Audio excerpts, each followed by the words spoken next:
Oi irmãos, tudo bem? Bem-vindos a mais um vídeo aqui do canal, mais um vídeo de estudo da Palavra de Deus. E hoje, continuando nosso no Bíblia, nós vamos ler Atos dos Apóstolos, capítulo 50, a última carta de Paulo. Antes de iniciarmos, lembrar aos irmãos, esse é apenas um resumo que eu faço. Recomendo aos irmãos a leitura do capítulo completo no aplicativo da Bíblia ou ouvir o audiobook também no aplicativo da Bíblia. Vamos lá. Atos dos Apóstolos, capítulo 50, a última carta de Paulo. Paulo voltou à sua cela compreendendo que havia ganho para si apenas uma breve trégua, depois de ele ser julgado por Nero, como nós vimos no último capítulo, na última leitura.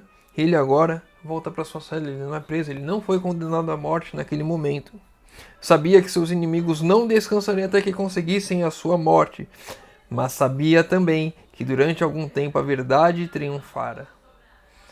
A verdade continuava triunfando quando ele estava vivo, porque ele conseguia continuar pregando. Quando ele pregou, quando ele testemunhou ali no tribunal, a verdade triunfou, ele continuou vivo. Ter proclamado um Salvador crucificado e ressurreto perante a vasta multidão que ouvira era em si mesmo uma vitória. A grande vitória que Paulo obteve foi proclamar o Evangelho para aquelas pessoas ali que, como nós vimos ontem, algumas se converteram posteriormente porque receberam aquela luz. Aqui um ponto importante para nós: será que estamos obtendo vitórias para o Evangelho, vitórias para Cristo, quando estamos na nossa vida diária, no nosso cotidiano, conversando com as pessoas do nosso trabalho, conversando com os irmãos da igreja, conversando com alguém na rua, no ponto de ônibus, no Uber? Será que estamos obtendo vitórias para Cristo, testemunhando do amor de Deus para essas pessoas? Ou será que estamos trazendo vergonha porque estamos nos deixando derrotar? Iniciara-se naquele dia uma obra que cresceria e se fortaleceria, e que Nero e todos os outros inimigos de Cristo em vão procurariam impedir ou destruir. Em vão é tentar acabar com a mensagem de Cristo. Em vão são os esforços de Satanás tentando destruir a mensagem, tentando destruir a igreja, tentando destruir eu e você por seguirmos e fazermos a verdade. É em vão, porque a vitória de Cristo é garantida para todos aqueles que se submeterem, que desejarem, que entregarem o 100% de si, o 100% do seu esforço. Para todos esses, a vitória é certa, mas para aqueles que desistem no caminho, para aqueles que não querem nem tentar, para aqueles que preferem os prazeres deste mundo, já estão derrotados. Timóteo havia tomado parte dos trabalhos e sofrimentos de Paulo, e a amizade entre os dois crescera cada vez mais robusta, profunda e sagrada, ao ponto de se tornar Timóteo para o idoso e esgotado apóstolo tudo que um filho possa ser para um amado e honrado pai. Timóteo, se nós pegarmos a história toda, ele que se converteu lá na mesma cidade que Paulo foi apedrejado a primeira vez e quase morreu. Esqueci o nome da cidade agora. Logo depois que ele saiu de Antioquia, se eu não estou enganado. Mas enfim, Timóteo, que não era judeu, conheceu o Evangelho, se converteu e foi instruído por Paulo, e agora ele estava cuidando da igreja de Éfeso. E Paulo o tinha como um filho para si. Será que quando nós damos um estudo, será que quando nós levamos uma pessoa a conhecer a Cristo, toma a decisão pelo batismo, entra para a igreja, será que tratamos ela como filhos? Será que estamos ali sempre presente, ajudando, auxiliando, instruindo? Devemos tomar esse exemplo de Paulo com Timóteo, assim como nós quando vamos dar um estudo. Paulo impressionara Timóteo com a importância da fidelidade à sua sagrada missão. E aqui um ponto que eu e você, como pais da fé de alguns, devemos ter: ensinar a importância da fidelidade na missão. Sem a fidelidade a Deus, sem a fidelidade na missão de levar o evangelho, de servir as pessoas, de amar, sem fidelidade a isso, a missão está fadada ao fracasso. Através de sua longa vida de serviço, Paulo nunca vacilou em sua fidelidade ao Salvador. Lembra aquele dia? Eu já falei isso em algum vídeo, não sei se foi durante o ano bíblico, mas aquele ditado, inclusive em um sermão eu já falei sobre isso. Fui falando, você me tirou a atenção. Faço o que eu digo, mas não faço o que eu faço. Esse não é um ditado de Deus. O ditado de Cristo para os discípulos e o ditado que Paulo ensinou para Timóteo é: faço o que eu digo e faço o que eu faço. Através de sua longa vida de serviço, Paulo nunca vacilou em sua fidelidade ao Salvador. Paulo nunca vacilou na sua fidelidade a Cristo. Ensinou isso a Timóteo. E eu e você devemos ensinar também aqueles que conhecem o Evangelho por nós, aqueles aos quais somos pais espirituais, a nunca vacilar na fidelidade a Cristo, porque nós não devemos vacilar, devemos ser o exemplo, devemos ser as testemunhas de Deus. Onde quer que estivesse, fosse diante dos sisu dos fariseus ou das autoridades romanas, fosse diante da furiosa plebe de Listra, aqui era a cidade de Timóteo, Listra, onde Paulo foi apedrejado, ou dos condenados pecadores do calabouço da Macedônia, fosse arrazoando com os marinheiros tomados de pânico do navio prestes a naufragar, ou estando sozinho diante de Nero para pleitear por sua vida, ele nunca se envergonhou da causa que defendia. Nunca se envergonhou de Cristo. Será que eu e você nos envergonhamos de Cristo? Será que eu e você temos vergonha de testemunhar? Será que eu e você estamos vacilando na fé? Não estamos sendo fiel na missão porque temos vergonha de dizer que somos cristãos? Porque temos vergonha de testemunhar que somos cristãos? Porque ficamos no meio da roda dos escarnecedores, enquanto eles escarnecem, mudos, apenas observando como se concordássemos com tudo aquilo, sendo verdadeiros infiéis com o Evangelho? Será que eu e você estamos sendo esses infiéis? Ou será que eu e você estamos levantando a bandeira de Cristo onde quer que estejamos? Não importa o problema, não importa a situação. Seja preso, seja testemunhando num tribunal, sendo acusado, sendo prestes a ser apedrejado. E aqui situações que provavelmente eu e você não passamos na vida, possamos vir a passar, sim, ser preso pelo Evangelho, testemunhar, dar testemunho em um tribunal pelo Evangelho. Sim, isso pode acontecer com nós. O grande conflito nos fala isso. Será que você estamos sendo fiéis naquilo que é fácil? No nosso trabalho, na nossa família, no nosso lar, dentro da igreja, na roda dos amigos da igreja? Será que você estamos levantando a bandeira de Cristo nesses lugares? Ou será que estamos sendo a vergonha do Evangelho?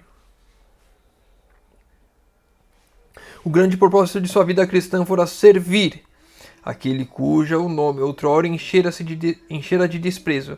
E deste propósito nenhuma oposição ou perseguição fora capaz de afastá-lo. Nada era capaz de afastar Paulo desse propósito, o propósito de levar a mensagem de Cristo, não importa onde fosse. Nada. O que está impedindo eu e você de levar a mensagem de Cristo? Nos nossos dias, no nosso tempo. É o tempo que nós passamos com o nosso entretenimento, com a televisão, com os filmes e as séries deste mundo. O tempo que nós nos preocupamos em ficar acariciando os prazeres deste mundo, as vontades,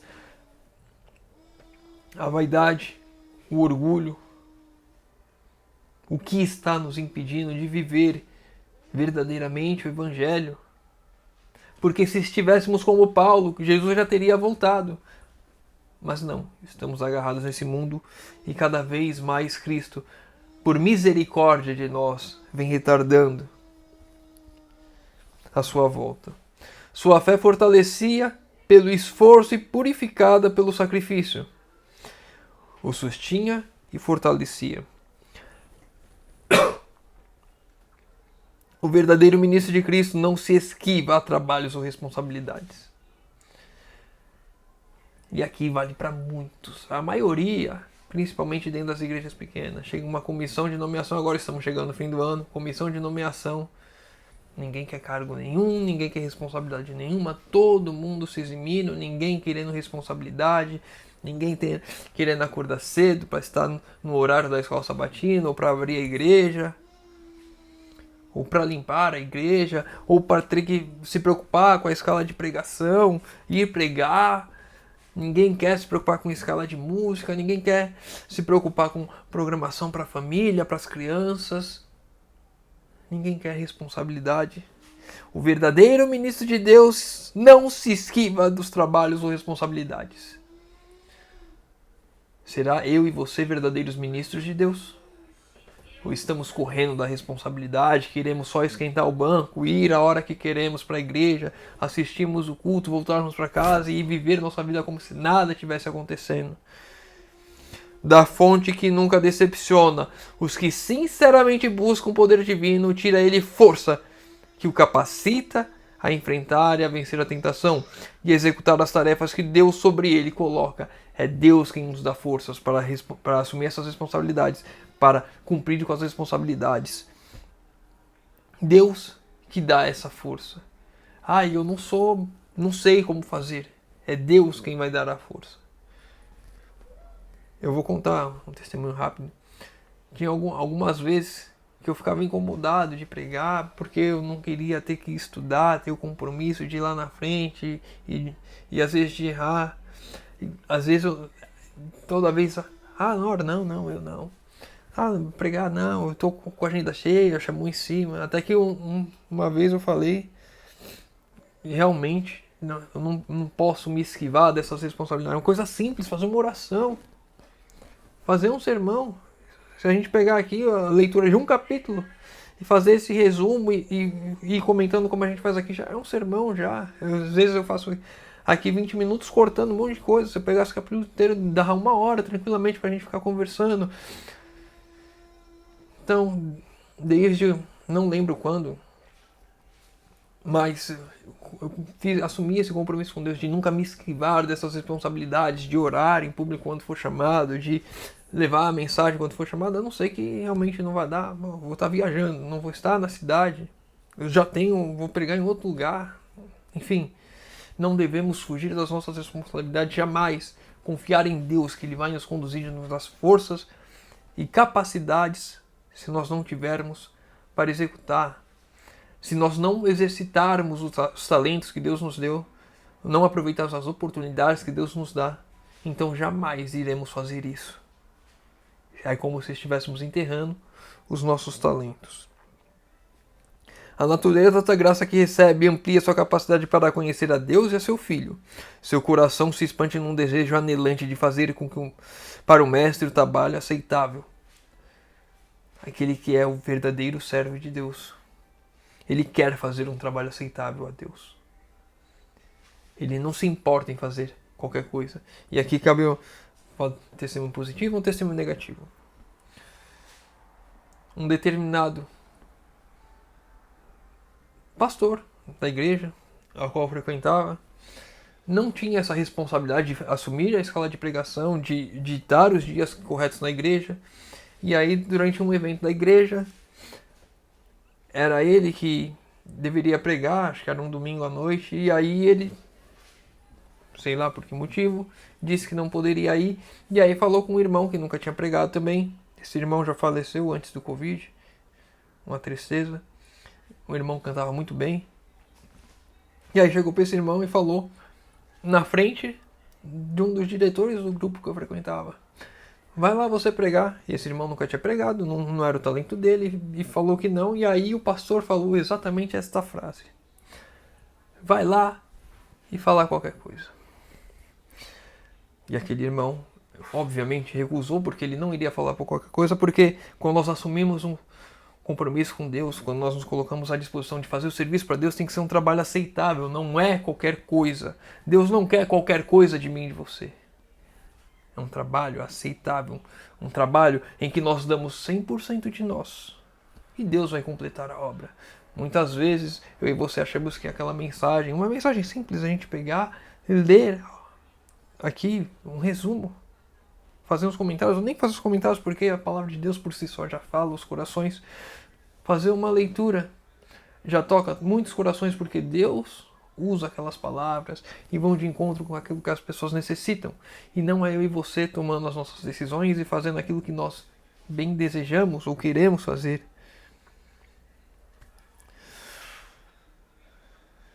E enquanto avança na experiência cristã, torna-se forte na graça em que há em Cristo Jesus. 15 minutos e eu só li uns 3 parágrafos, tinha tanta coisa boa, eu vou tentar pular aqui pro final para pegar algumas dessas coisas. Conforme previu Paulo, multidões têm se desviado das claras e esquadrinhadoras verdades da palavra de Deus. Escolhidos ensinadores que lhes apresentam as fábulas que desejam. Pessoas hoje dentro da igreja escolhem os seus líderes conforme aquilo que elas desejam. Então, se o líder fala, você não precisa ser perfeito, você vai pensar em coisas erradas, você vai continuar pecando até Jesus voltar. Aí as pessoas aceitam, porque elas querem continuar pecando até Jesus voltar. Não confiam que Deus pode fazer um trabalho. Não é nós que fazemos, é Deus quem faz um trabalho para vencermos o pecado em nossas vidas. Quando nós confiamos nessa promessa, nos entregamos 100% a Deus, Ele pode fazer esse trabalho em nós. Cristo viveu aqui sem pecar. Quando vivemos, não nós, mas Cristo em nós, isso acontece. Mas as pessoas desejam outras fábulas. Quando vem o líder da igreja e fala, aquilo que a gente escreveu são só conselhos, você não precisa fazer isso, então você pode continuar comendo sua carne, fazer o churrasco no final de semana, você pode continuar vivendo na cidade por causa das suas facilidades, por causa do entretenimento, das coisas aqui, dos pecados que gostamos tanto. Então tudo bem. Pessoas escolhem os líderes que desejam para satisfazer as suas vontades. Muitos, tanto entre ministros como entre o povo, estão tripudiando sobre os mandamentos de Deus. Deus diz, faça assim. E as pessoas, isso é só um conselho.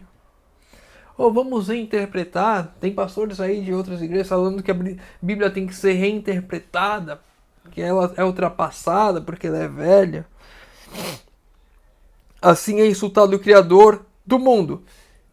E Satanás ri, triunfante, aos sucessos de seus enganos. Pessoas sendo enganadas, aceitam o engano, querem o engano, desejam, almejam. Podia estar a verdade assim claramente, podia antes escrever em letras de fogo no céu. Iriam ignorar porque não era aquilo que elas querem. Querem continuar nos seus desejos, nos seus prazeres. E Satanás vai rindo, porque vem triunfando sobre a vida de alguns que poderiam fazer grande obra na causa de Deus se abandonassem o próprio eu.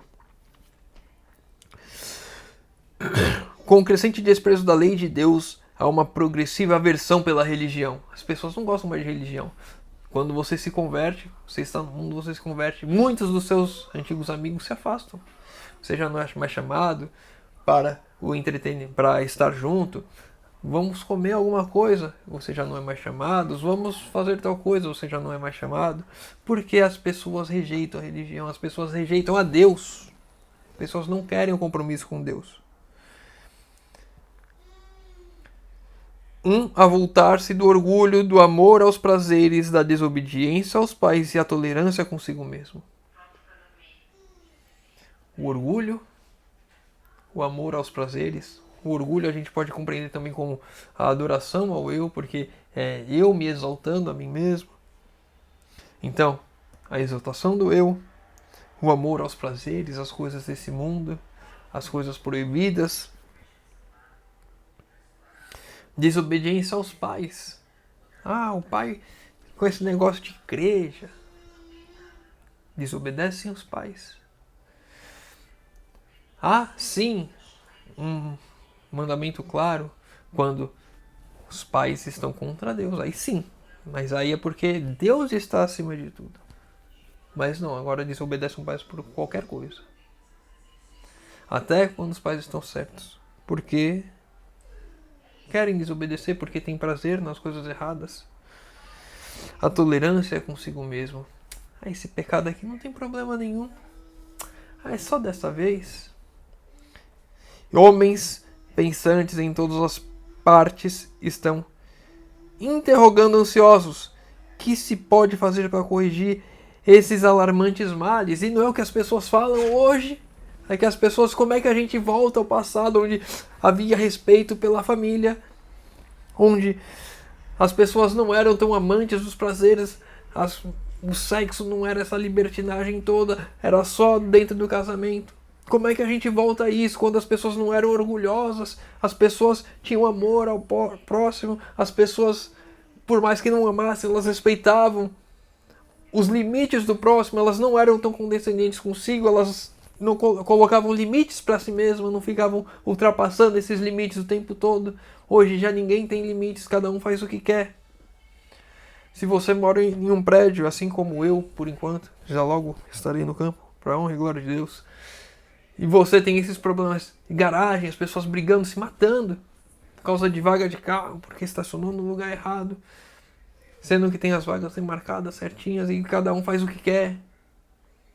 Cada um faz o que quer em qualquer lugar, porque as pessoas não têm mais respeito por nada, pessoas sem limites.